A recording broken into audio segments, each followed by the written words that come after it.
Yeah, this one is mostly me. I did this to myself twice on two different occasions. And Weber he's my old friend from New York when I used to live in New York. And we always wanted to write a relationship story, like our favorite movies, Annie Hall and those kinds of things. We just didn't have the relationship we wanted to write about. And then I went to England, and this happened. And as it was going on, he was back in New York, and I was sending him emails, and the emails were, so last night we went to this place, I said this, she said this, I should have said this, right? And then this would have happened, and it was very much a dissection of this crazy relationship where I never really knew what anyone was thinking or feeling. And I was so embarrassingly like that, and we got back, and I had this idea of how to tell the story, and once I had that, I was like, you know what, maybe we could do something here that wouldn't just be funny to you and I and people who knew me and wanted to laugh at my nonsense.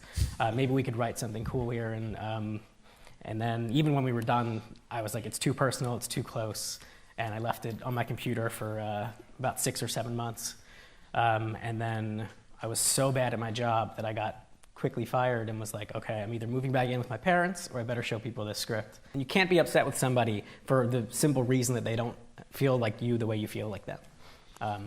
I eventually got to that point. I'm sure the beginning of the script was all angry, Jenny Beckman bitch stuff, but eventually and the character realizes it too. It is not her fault. There's no one's fault involved.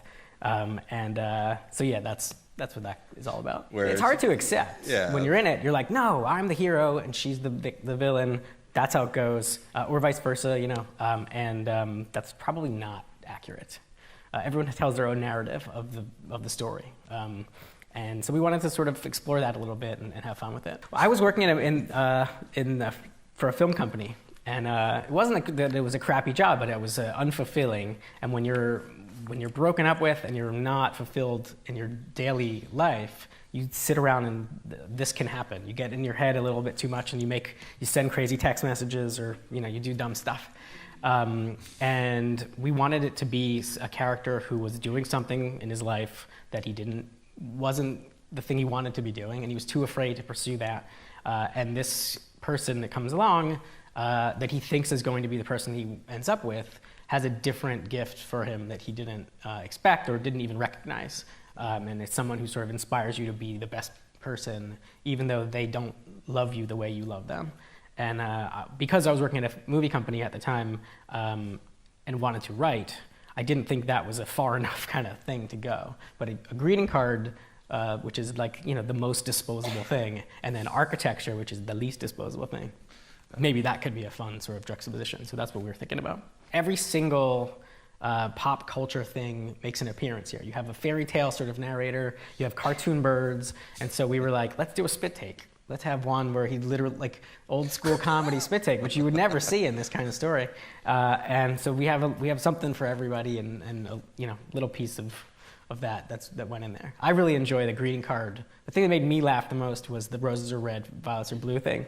And we had to write like 15 alts for that punchline because they weren't sure that you could say the F word in a PG-13 movie, and so it was a whole thing, and we were like, roses are red, violets are blue, I'm right behind you. Like, we came up with all these, like, we had so many things that were not as good, but we should, there was, right, yeah. I'm not funny. We did not write it in sequence. We had taken the probably divided up the scenes we wanted to write. You were going to take all those. It was experience-driven and passion-driven in terms of like who was the expert on certain scenes. I had a yellow legal pad, and I just sort of said, okay, well let's start here, and then what would flow from there, and it was kind of it just sort of made sense to me why you would put one thing here and one thing there, and why to move them around and in different ways, and the end result, movie-wise, is like one or two things different from that yellow legal pad. It was never a gimmick to us. It was, this is how memory works. And I think, just an example that he has seen, if those two scenes are in order, linear, and an hour apart, I don't know how effective it is, but having the bad time, immediately followed by The Good Time, I think was more exciting and interesting for us in terms of how our memory works and how we remember relationships.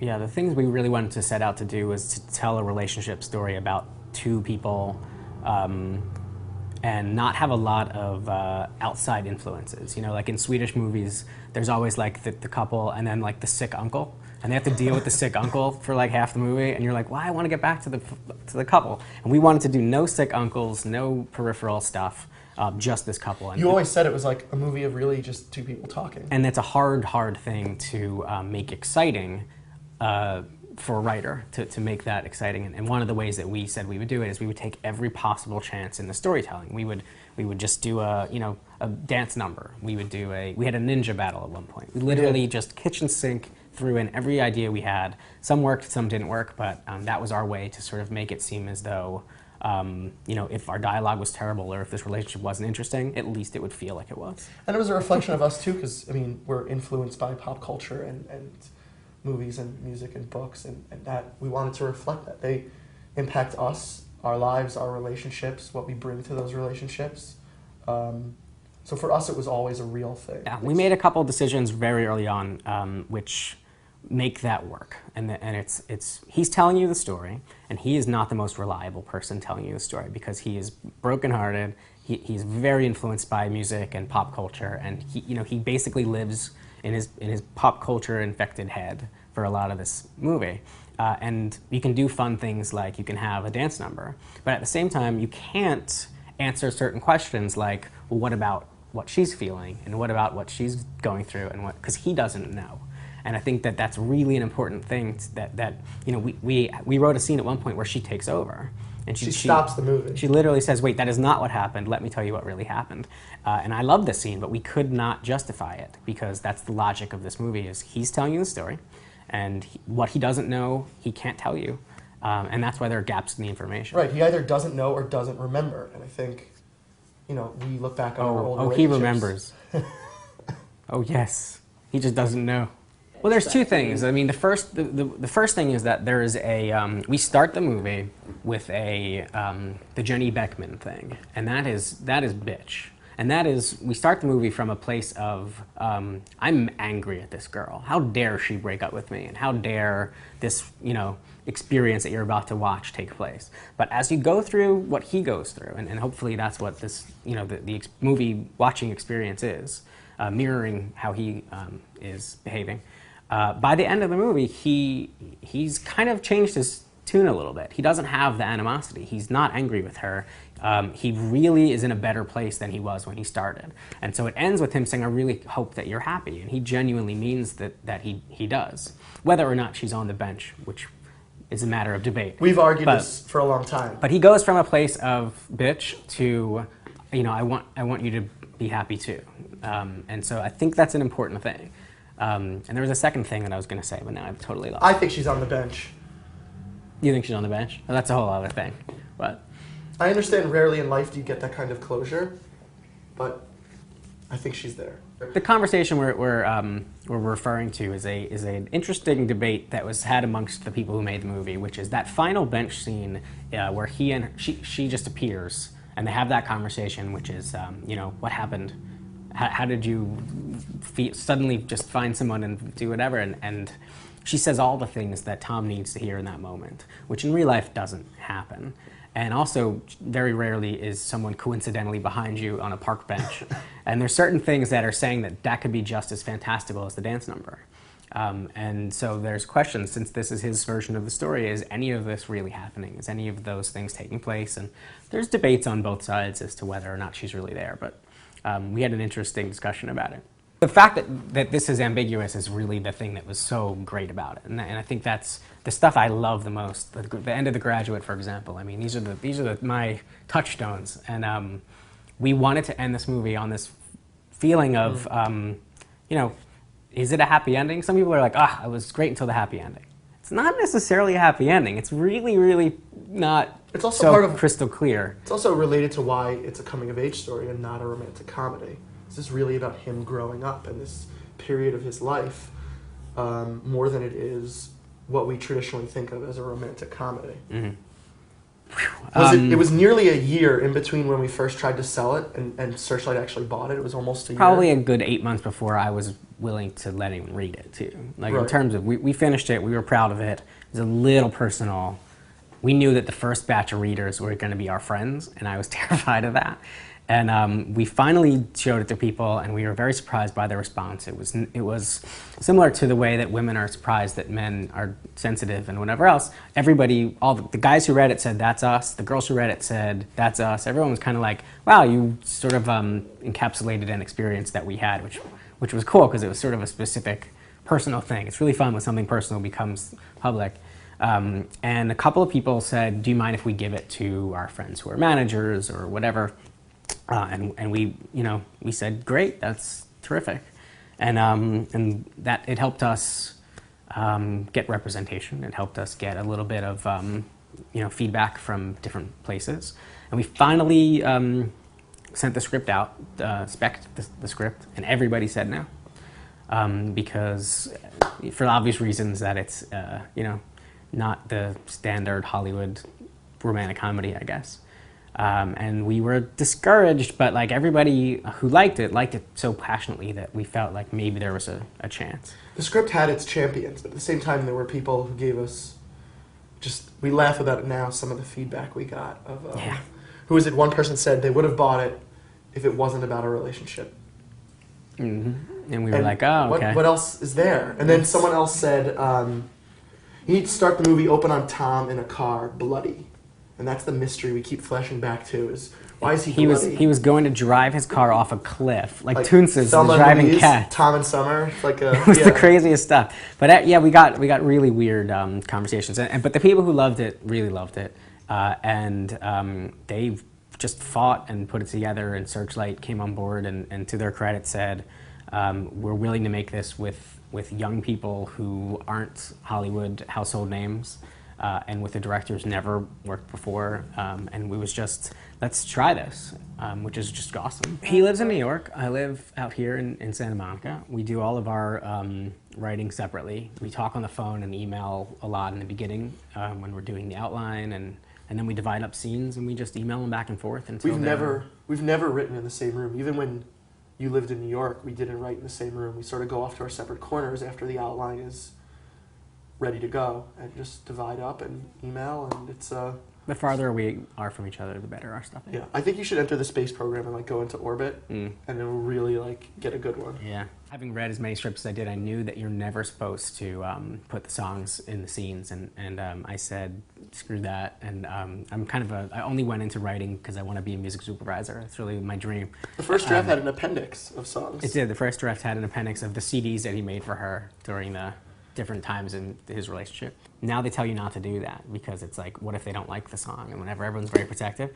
But if you're showing off, if you're writing a song like, ooh, no one knows this song, so I'm gonna put it there and I'm gonna be cool. That's never gonna work. But if it's appropriate to the moment and it speaks to it in all the different levels that music can speak to that words often can't, you should include it. That's gonna make the experience so much better. And but yeah, this is my thing. I'm obsessed with music. And so a lot of the scenes had the songs in them. I would say about 50% stayed in the movie, which is it's like unheard of. At least. Yeah, which is super cool. And most of the time it's because, this is a relationship story and all relationships have a soundtrack. That's just, in real life, that's just how it is. You have your song and the first song you dance to or whatever it is. And so to make it really authentic, we had to just say this is what it was. And a lot of it comes from real life. You guys wrote a lot of letters, too, to artists to get their permission. And yeah, we did. Usually you wrote the first draft of the letter and Webb then toned it down because you got a little, like, I love you, I'm naming all my children after you. Yeah, I should never be able to write Morrissey a letter. Yeah, it was really... that's a restraining order waiting to happen. And then, but we were able to sort of get all those things in. It was a really nice collaboration. And then really freakish things would happen. Like they found the Sweet Disposition song while they were just trolling for music. And that was the most perfect song for that moment. And, just everything came together. It was very cool. I can retire now because that was all I ever set out to do, was to have a soundtrack to something I wrote exist. We broke a lot of rules in this thing. We take a lot of chances and we do a lot of things that you are not supposed to do. But I think that because we knew them and were very aware of the rules and had done, had read a million scripts that followed the rules very specifically, and I think that was important. And a lot of people just say, well, I want to do something crazy and go rogue and not listen to any of the dialectical rules that are screenwriting for hundreds of years. I say you got to know them before you break them, which sounds really weird because we didn't intentionally break them. We just were sort of like, we want to try this. So both on one side, I want you to try it. On the other side, I want you to know what you're not allowed to do. And so I'm a terrible person to give advice. Just write every day. Write. Keep writing. Write some more. I think for us, there was a point where we were writing, but then we had to get more serious about it. And part of that is writing suddenly needs to become more important than 3 or 4 more things in your life. And you're going to start seeing difference and improvement in your writing. And I think it's too easy to make excuses not to write, and write when you have a good idea, or it's nice temperature out, or you have time. And I think the difference is writing when you don't have time, or you're hungover, or you feel like crap, or you have 10 other things to do. That's especially when you should be writing. And you'll really see progress. Also, I say, get your heart broken. It's #1 rule. Make it happen. Don't be afraid. As we know them, are all terrible. With almost no exception, nowadays they suck. And they're not, it's like guy meets girl, there's a bullshit obstacle, like, the Yankees and the Mets, oh my God, how can they make that work? And then they go to the zoo and an animal attacks, and then they break up and then they come back together, and that's your movie, right? And the only reason why they make them is because they can put movie star A and movie star B, and that's it. And so we all hate those movies. And I was getting really mad because I was suffering, and there was no movie that made in the last 30 years that was speaking to what I was going through. And so that's where a lot of the juice came from. That's where I was like, oh, let's screw Hollywood and make one of these that's real. But then I realized while I was doing it that I was writing about myself, and I watch a lot of movies, and pop culture is sort of all up in my grill. So the story was being told warped through, it was super warped through the mind of this person who was expecting things to be like they are in the movies with his real life. And so that's kind of what we married this perspective thing. He's telling you the story, so all the information that you get is from his perspective. He doesn't know anything about her. That is the problem. If he knew more about her, this probably wouldn't go so bad. But he's only seeing what he wants to see. And once we sort of married that, we were allowed to do, all of a sudden, when he has sex with the girl, the next day, it's the greatest day ever, and there's bluebirds, and it's a dance number, and everybody's like, what's up? And we were able to get away with some of that stuff just because, we kind of sell this idea from the beginning that, everything you're seeing is coming from his perspective, and he has a very warped perspective. We met because she read this, and it was a nice, my whiny breakup movie made me get over someone and find the person I'm supposed to be with, which was very nice. Yeah, the whole movie, in fact, is a guy who can't ask a girl out in the beginning, and at the end he asks her out. Whether she says yes or no, we know at least he can do that now, which is nice. And that's in movies, you'll never see a shorter arc for a character in the history of movies than that one. But that's really what it is. He's not comfortable as who he is, and he doesn't have anything in his life that he's excited about and proud of, and he puts everything on this person, and it drowns her, and it's impossible for her to have a good relationship with somebody who does that to you. It's so wrong. I could not do that. So I still didn't ask her out. We had a great meeting, and then I emailed her after and was like, as you always do in these things, hey, we should definitely work together, love that meeting. All I wanted was an email back. And the guy that she works with, he emailed me back, but she didn't email me back, so I was like, all right, typical, fine, bitch. And I moved on. And she still has the email, which is the most innocuous, nice to meet you email. There was no anything in there for her to misread. But yeah, so we ran into each other at a party after, and then she asked me out, and that's how these things happen. Thank you so much for watching. I loved putting this one together. I'm a big fan of 500 Days, and I can't honestly say that I haven't been that guy either.